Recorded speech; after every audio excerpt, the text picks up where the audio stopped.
Est-ce que quelqu'un sait quel est le cœur du combat spirituel? Alléluia. Le cœur du combat spirituel. Pourquoi le cœur? Eh bien, tout simplement, on va faire un petit récapitulatif. L'homme, il est quoi? Il est corps, âme.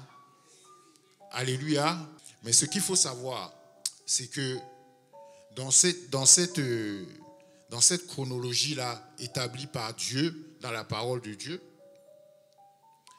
l'esprit, c'est quoi? La dimension de Dieu en nous. Elle n'est pas palpable, elle n'est pas visible, mais elle est en nous. Alléluia. Et c'est très important de le savoir. Et elle intervient à beaucoup d'égards pour influencer notre vie. Alléluia. Et qu'est-ce que c'est quoi l'âme? L'âme, c'est la dimension immatérielle, invisible du cœur de l'homme. Qu'est-ce que c'est en d'autres termes? C'est le siège de l'activité psychique, émotionnelle, la raison et le désir. Alléluia. L'âme, c'est ça. Mais dans l'âme, là, qu'est-ce qu'il y a? La pensée. Le livre de Lévitique nous enseigne quoi? Dans Lévitique 17, 11. L'âme de la chair est dans le sang. Alléluia. C'est dans le sang. Donc tu peux être... Tu peux être A positif, O positif. Mais dans ta lignée, là, c'est le sang de ta famille qui va parler. Alléluia. Et c'est là où se trouve l'âme. Et donc, toutes tes pensées sont orientées vers l'âme. Alléluia. Et ça, il faut le savoir. Et donc, comme c'est le siège des émotions, il y a le désir, il y a la volonté, il y a le caractère.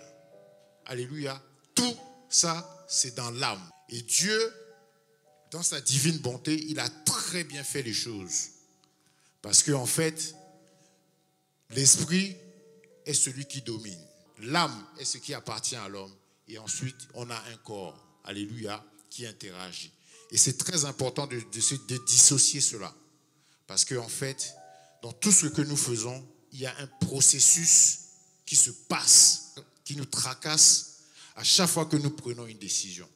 Nous prenons milliards de décisions tous les jours. Mais ces trois éléments-là interviennent tout le temps. Alléluia. Et donc, qu'est-ce qu'il a la caractéristique du corps?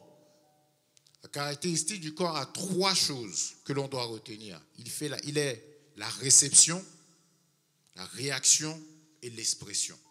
Je répète, les trois fondamentaux du corps sont la réception, la réaction et l'expression. Dans la réception, qu'est-ce qui se passe? Nous avons combien de sens qui sont la vue, l'odorat, le goût, l'ouïe et le toucher. Alléluia. Ce sont les 5 portes d'entrée par lesquelles, effectivement, nous recevons les informations. Voilà. Et qui vont les conduire où? Les conduire dans l'âme. Alléluia. Et une fois que l'âme a reçu ces informations par ces canaux, ils vont les traduire pour qu'il y ait quoi? Une... Alléluia. Je voulais poser ce tableau, pourquoi? Parce que le combat spirituel se trouve au niveau de l'âme, au niveau des pensées. Alléluia. Dieu nous a créés en fait pour l'adorer. Et pour vivre dans la grâce et la bénédiction. Et surtout quoi? La prospérité. C'est ce que Jean dit à Gaius. Il dit, bien-aimé, c'est Jean qui parle à Gaius. Bien-aimé, je souhaite que tu prospères à tous égards. Et en bonne santé. Comme prospère l'état de ton... Alléluia. Voilà où commence le combat spirituel. Vous savez, les sorciers peuvent vous attaquer. Quelqu'un peut être méchant avec vous. Votre famille peut vous en vouloir. Votre collègue peut vous embêter. Vous pouvez avoir des rivalités dans la famille. Mais véritablement, Ce qui va faire la différence, c'est comment est-ce que vous allez réagir. La sorcellerie n'a aucun effet sur toi si tu gères l'état de ton âme. Alléluia. Oui, on est venu pour s'éduquer, pour grandir dans la foi et pour grandir en maturité. On va arrêter de se regarder en chien de faïence parce que, oui, on va se laisser diriger par nos émotions. Nos émotions vont nous amener à la perte de la promesse de Dieu dans nos vies si on n'arrive pas à gérer l'état de notre âme. Jean dit, comme prospère l'état de ton âme, la prospérité est liée à l'état de ton âme. Est-ce que vous pensez que quand on a beaucoup d'argent, on est heureux? La prospérité, c'est quoi? Est-ce que c'est de l'argent? Tu peux avoir beaucoup d'argent, mais être très malheureux. Tu peux avoir beaucoup d'argent et être très malade. Tu peux avoir beaucoup d'argent, mais tu vis seul. Tu peux avoir beaucoup d'argent, mais avoir des problèmes dans ta tête. Donc, la prospérité, ce n'est pas financier. Alléluia. Celui qui a le souffle de vie, comme nous sommes ici, là, est plus prospère que celui qui a l'argent, mais qui est à l'hôpital. C'est de ça qu'il s'agit, bien-aimé. Donc, ce n'est pas la peine d'invectiver le frère ou ta soeur parce qu'il t'a mal regardé, parce qu'il ne t'a pas dit bonjour, parce qu'il ne t'a pas salué, alors que tu es en marche là, en pleine forme avec tes talons. Il faut laisser ça.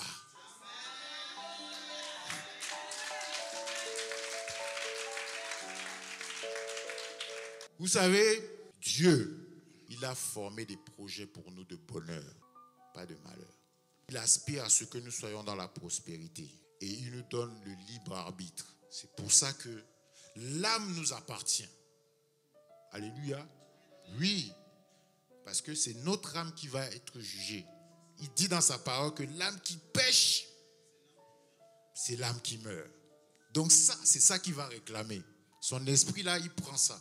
Mais sinon, la réclamation sera sur notre âme. Donc il est impératif pour nous de gérer notre âme. Mais vous savez, le diable, notre adversaire, il est quoi? C'est un adversaire, l'accusateur. Il attend seulement pour nous accuser. Sa mission, c'est quoi? Voler, égorger, détruire. Quels sont ses moyens d'action? Vous savez, le diable est très fort si on n'est pas sage. Alléluia. Si on n'est pas sage, le diable il va nous finir. Le diable agit par suggestion. Mais ça, c'est pour nous faire grandir. Parce qu'on doit passer à un autre niveau, CCU. On doit passer à un autre niveau. On doit grandir davantage. On a perdu trop de temps. On a perdu trop de temps. Des petites embrouilles pour rien. On doit grandir. Le diable va nous suggérer une situation. On va regarder la télé comme ça. Et puis tout de suite, il va agir par la vue. Ce que vous voyez va aller directement, ça va être le transmetteur qui va aller dans votre cœur. Et qu'est-ce qui va se passer? Bon, on est tous des grands ici, on va voir une femme embrasser une femme. Alléluia. Pour nous qui sommes chrétiens là, c'est un peu compliqué. Alléluia. Mais sachez que ça passe à la télé en permanence. Et ça va aller en s'accroissant. Donc ça va aller dans notre cœur. Et ça va commencer à ruminer. On a dit que l'âme, c'est quoi? C'est le siège de quoi? Donc, qu'est-ce qui va se passer? On va commencer à ruminer ces choses. Et plus on va les regarder, plus on va penser que c'est normal. Alléluia. Mais nous, on parle ici, on est grands. Mais imaginez nos enfants. Alléluia. Donc ça, c'est pour dire quoi? On ne peut pas exposer tout à notre âme. On doit veiller sur nos âmes. Alléluia. pour ne pas qu'il soit corrompu et qu'on soit après accusé par qui? Est-ce que vous avez compris un peu le process? Est-ce qu'on a compris le process? En fait, oui, serviteur, merci serviteur. Oui, parce qu'il y a un processus dans toute chose. Dieu ne fait rien pour rien. S'il nous a donné notre âme pour qu'il nous appartienne, c'est pour qu'on le traite bien. Et qu'il puisse répondre véritablement à ce à quoi effectivement il a prévu pour nous. Mais une fois que cette partie de notre âme est corrompue, c'est difficile de revenir en arrière. C'est pour ça que l'obéissance vaut mieux que les sacrifices. Alléluia. Oui, c'est très important. Et donc du coup, la guerre spirituelle, elle se trouve à ce niveau. Parce qu'on peut prophétiser sur ta vie. Ouais, tu seras grande, tu vas voyager, tu vas prêcher, tu vas faire ceci, tu vas faire cela. Mais le sorcier de ta famille t'attend. Le sorcier de ta famille t'attend. Pourquoi? Il veut te gérer. Il va dire, toi là, tu es sorti d'ici, tu ne vas pas aller loin. Toi là, tu veux enfanter, ça ne va pas arriver. Mais c'est lui qui fait ça. C'est une suggestion. Est-ce que vous avez vu le diable? Ton âme a récupéré ça. La peur t'envahit. La crainte t'envahit. Ah, il faut que je prie. Ah, il faut que je prie. Il y a des choses, hein, tu n'as pas besoin de prier. Tu bloques ça au nom de Jésus-Christ de Nazareth. Et la prophétie qu'on t'a donnée, certainement, elle va s'accomplir. Tu attrapes ça au nom de Jésus et puis tu marches avec. Alléluia. Oui. C'est de ça qu'il s'agit. Si tu as décidé d'être milliardaire, tu peux le devenir. C'est un état d'esprit que tu dois switcher. Tu dois changer. Alléluia. Tu ne dois pas te laisser influencer par les choses extérieures. La foi, on dit que quoi? La foi vient de ce que l'on entend. Ce que l'on entend vient. Amen. Mais vous savez que la foi là, il faut la faire agir contre une autre foi. Je m'explique. Vous êtes dubitatif, hein? Alléluia. Oui, maman, c'est mon travail. C'est mon appel. Il faut que j'enseigne. Il faut que j'enseigne. Alléluia. Oui, il faut que j'enseigne. La foi combat une autre foi. Je m'explique. On va te donner une prophétie. Alléluia. On va te donner une parole de connaissance. On va déclarer sur ta vie que tu seras un vainqueur. Tu vas avoir un travail, tu vas voyager, tu vas voyager avec des ministres, tu vas vivre avec telle personne. Mais l'environnement dans lequel tu vas être va te réduire en bas. Et il va te dire, toi là, tu n'as pas de travail, tu n'as pas de maison, tu n'as pas d'argent.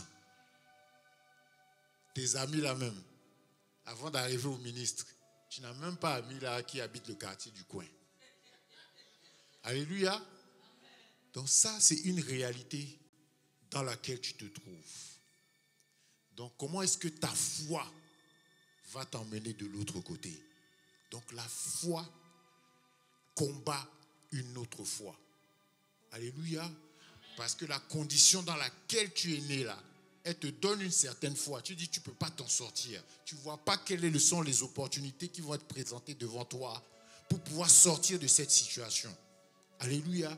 Cependant, on t'a dit que tu vas voyager, tu vas aller loin. Tu as dit, comment est-ce que ça va être possible? Donc, il faut que tu mettes ta foi en action. Tu dois mettre ta foi en action. Alléluia, tu peux applaudir. Acclame le Seigneur. Tu dois mettre ta foi en action. Oui, il faut que ça s'accomplisse, tu la connaisses. Il faut qu'elle s'accomplisse. Et là, tu vas voir que Dieu est vivant. Et qu'il a manifesté ce qu'il a envie de te dire. Mais par contre, ça ne sera pas facile. Alléluia. C'est cette partie-là qu'on n'aime pas. C'est cette partie qu'on n'aime pas.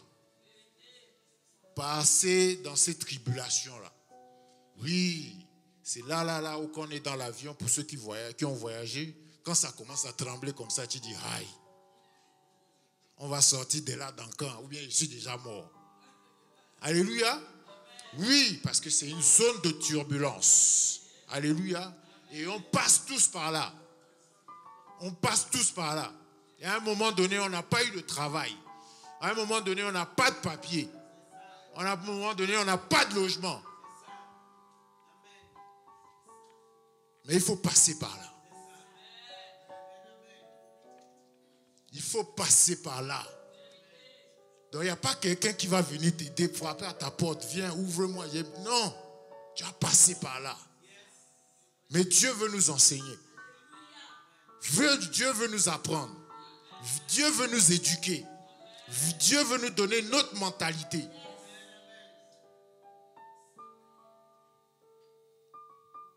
Et pour sortir de cette mentalité, ça va passer par votre âme. Parce que c'est elle qui raisonne. C'est elle qui réfléchit. C'est elle qui dit non quand il faut que tu y ailles. Elle te dit non, pourquoi tu vas faire ça aujourd'hui? Il vaut mieux faire ça demain. Voilà. Ça, c'est ton âme.